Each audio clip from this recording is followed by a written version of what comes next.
ఎగ్జాక్ట్గా ఈ రోజుటికి ఎన్డీఏ నూతన ప్రభుత్వం వచ్చి 1 సంవత్సరం అవుతుంది. అదే సమయంలో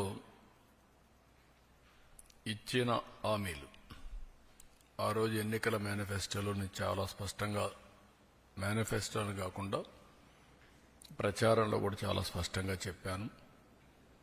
అభివృద్ధి, సంక్షేమం, ఎన్డీఏకి 2 కళ్ళు, ఈ 2 కూడా సమాంతరంగా ప్యారలల్గా ముందుకు తీసుకెళ్తామని చాలా స్పష్టంగా హామీ ఇచ్చాం. అదే సమయంలో సంపద సృష్టిస్తాం, ఆదాయాన్ని పెంచుతాం,